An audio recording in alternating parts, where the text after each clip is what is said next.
আপনারা দেখছেন বাংলা এগিয়ে। মাননীয় মুখ্যমন্ত্রী মমতা বন্দ্যোপাধ্যায়ের অনুপ্রেরণায় এক মাসব্যাপী রক্তদান অভিযান রাজারহাট গোপালপুর মহিলা তৃণমূল কংগ্রেসের উদ্যোগে। রাজারহাট গোপালপুর বিধানসভার বিধায়ক অদিতি মুন্সির উদ্যোগে ও দমদম ব্যারাকপুর সাংগঠনিক জেলার তৃণমূল যুব কংগ্রেসের সভাপতি দেবরাজ চক্রবর্তীর তত্ত্বাবধানে পৌরমাতা কেয়া দাসের ব্যবস্থাপনায়। আমরা শিক্ষিত মানুষ, আমাদের দরকার রাজনীতিটা করতে হবে। শুধু রান্না করলাম, খেলাম আর ছেলে মেয়ে মানুষ করলাম, তার মধ্যে গেলে কিন্তু হবে না। তারপরে কিন্তু আস্তে আস্তে আমরা মহিলারা রাস্তায় নামতে শুরু করলাম, পুলিশের হাত ধরে। এখন আমরা স্বাবলম্বী। আমাদের নেত্রী মুখ্যমন্ত্রী মমতা বন্দ্যোপাধ্যায়, তিনি আমাদের জন্য যা করেছেন, আমার মনে হয় না কোনো মুখ্যমন্ত্রী সারা ভারতবর্ষে এই ধরনের কাজ করেছেন। কন্যাশ্রী প্রকল্প কোনোদিনও শুনিনি, সবুজ সাথী প্রকল্প কোনোদিনও শুনিনি।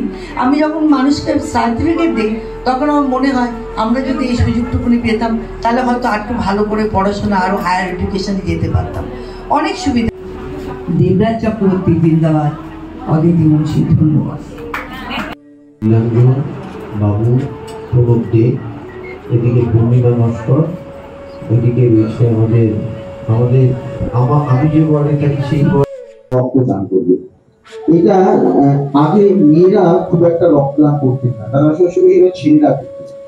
আজকে মেয়েরা পিছিয়ে নেই, এটা তো ঠিকই প্রস্তুতি বলেছে যে মেয়েরাও এখন অনেকটা এগিয়ে আছে। আর আমরা যখন কোনো মিটিং মিছিল করি সামনে, এবার মনে হচ্ছে যে আমি ছোটবেলায় একটা গান শিখেছিলাম, আমি অনেক করে শিখেছিলাম। তার মধ্যে একটা প্রথম গান ছিল একসাথে বন্ধু পাঠাতে, যে গানটা লাইন করে বলে না, প্রথম শেখা সব জিনিস খুব সুন্দর করে মাথায় থাকে এবং সেটা জীবনে আদর্শ হবে। আমার জীবনে এই গানটা আদর্শ হয়ে গেছিল, এখনো ভালো আছে।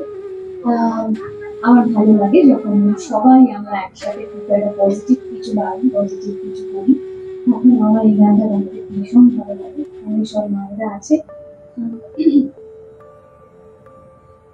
নিশিদিন ভরসা রাখিস, হবে হবে ওরে যদি মন করে থাকিস, সেবার তোমার রবে রবে। যদি মন করে থাকিস, সেবার তোমার রবে রবে। হবে হবে নিশিদিন ভরসা রাখিস, হবে হবে তোরে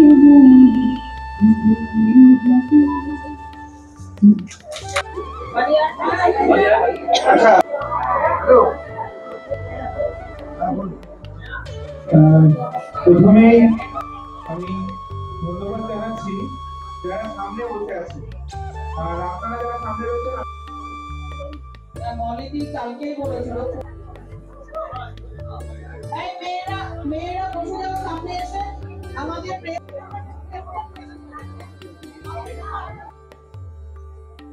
প্রপার নাম এই বাড়িকে বলার অনুরোধ করছি। আমাদের এই রক্তদান শিবিরে যে এক মাস ব্যাপী কর্মসূচি আমরা যে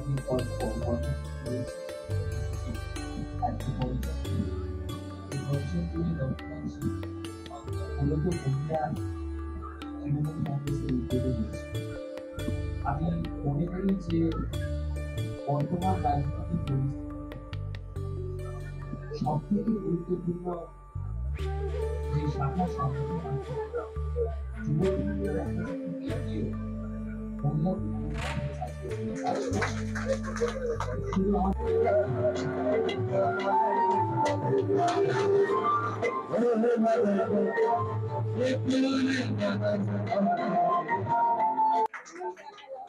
আমরা আস্তে আস্তে গাড়িতে গল্প করছিলাম যে আগামী দিনে এমন হবে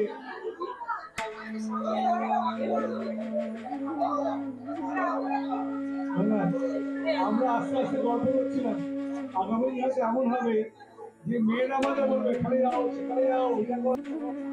আমার একমাত্র দক্ষিণ বাংলার ব্যক্তি জানেন তো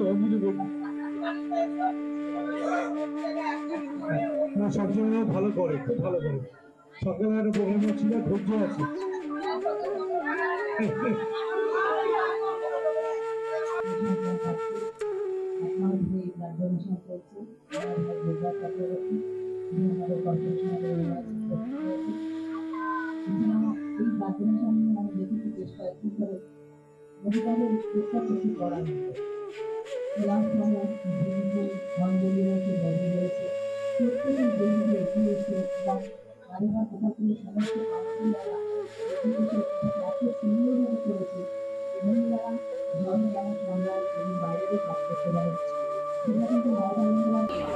সামনে তাকাও,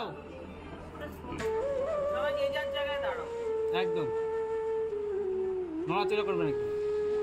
আমাদের অ্যাকচুয়ালি 1 তারিখ থেকে 30 তারিখ পর্যন্ত সারা মাস রক্তদান শিবির। আমাদের নেত্রী মমতা ব্যানার্জির অনুপ্রেরণায়, আমাদের বিধায়ক অদিতি মুন্সির উদ্যোগে এবং আমাদের নেতা দেবরাজ চক্রবর্তীর তত্ত্বাবধানে এটা শুরু হয়েছে এবং আজকে 5ম দিন। আমরা প্রত্যেক ওয়ার্ডে একটা করে রক্তদান শিবির করছি, যেমন আমি 1 তারিখ করেছি।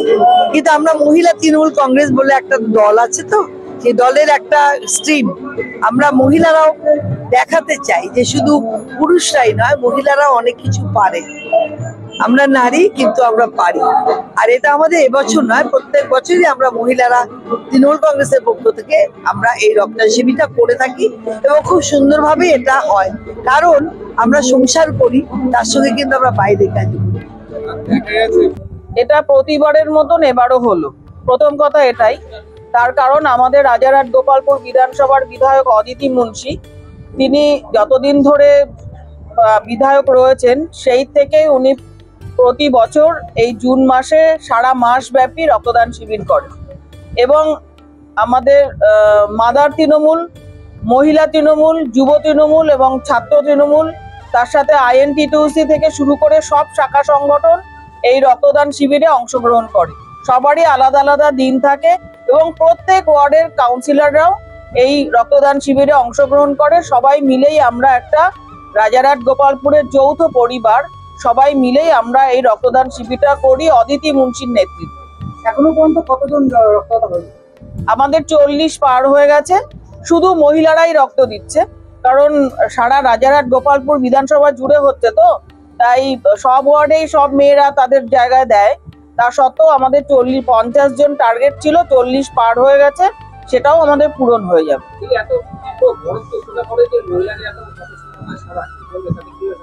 এটা হচ্ছে আমাদের রাজ্যের মুখ্যমন্ত্রী মমতা বন্দ্যোপাধ্যায়, তার উদ্যোগে মহিলারা একত্রিত হয়েছে এবং মমতা বন্দ্যোপাধ্যায় একমাত্র নেত্রী যিনি সারা বাংলার মেয়েদের উজ্জীবিত করেছেন এবং মেয়েদের জন্য যে এতগুলো প্রকল্প, যে প্রকল্পগুলো কোনো রাজ্যে বা ভারতবর্ষে আগে কোনোদিনও কেউ চিন্তা করেনি যে মেয়েদের জন্য এত কিছু করা যায়। তার মধ্যে সব থেকে উল্লেখযোগ্য হলো লক্ষ্মী ভান্ডার, যেটা 2021-এর পরে মমতা বন্দ্যোপাধ্যায় করেছেন। তার আগে তো অনেকগুলো প্রকল্প আছে, আপনারাও জানেন, আমরাও জানি। আর সব থেকে বেশি উল্লেখযোগ্য হলো, আমি এই প্রচার মাধ্যমে বলতে চাই, আমরা মহিলারা আমাদের রাজ্যের যে মহিলা সভানেত্রী চন্দ্রিমা ভট্টাচার্য, তার নির্দেশেও আমরা কিন্তু প্রচুর সাংগঠনিক প্রোগ্রাম করি এবং আমাদের এই অঞ্চলের বিধায়ক অদিতি মুন্সি এবং আমাদের নেতা দেবরাজ চক্রবর্তী, তারা কিন্তু সারাক্ষণই আমাদের পাশে থাকেন। আর একটা কথা বলতে চাই, যেটা মমতা বন্দ্যোপাধ্যায় করেছেন, সেটা হচ্ছে স্বাস্থ্যসাথী প্রকল্প। যে প্রকল্পের মধ্য দিয়ে আমরা অনেকেই হয়তো জানি যে স্বাস্থ্যসাথী প্রকল্প আছে, যে এই কার্ডটা করে নিস বা করে নেব, কিন্তু তা নয়। এটা মমতা বন্দ্যোপাধ্যায় বলতে চেয়েছেন যে একটা মেয়ে যখন জন্মগ্রহণ করে, এতদিন আমরা জেনে এসেছি যে মেয়েদের জন্মগ্রহণের পরে সে বাবার পরিচয় পরিচিত হয়, তারপরে সে হাজবেন্ডের বিয়ের পরে হাজবেন্ডের পরিচয় পরিচিত হয়। নিজস্বতা মেয়েদের কোনো আইডেন্টিটি ছিল না, যে নিজের বলে কিছু।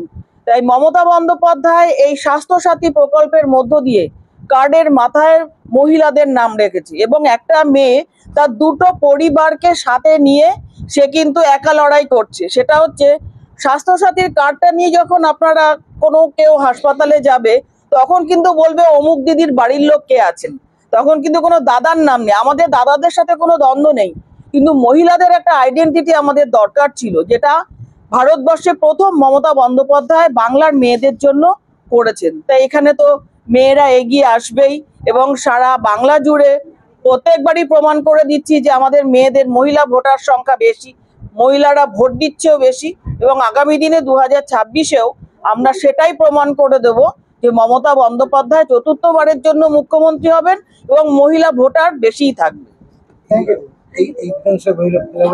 হ্যাঁ, সব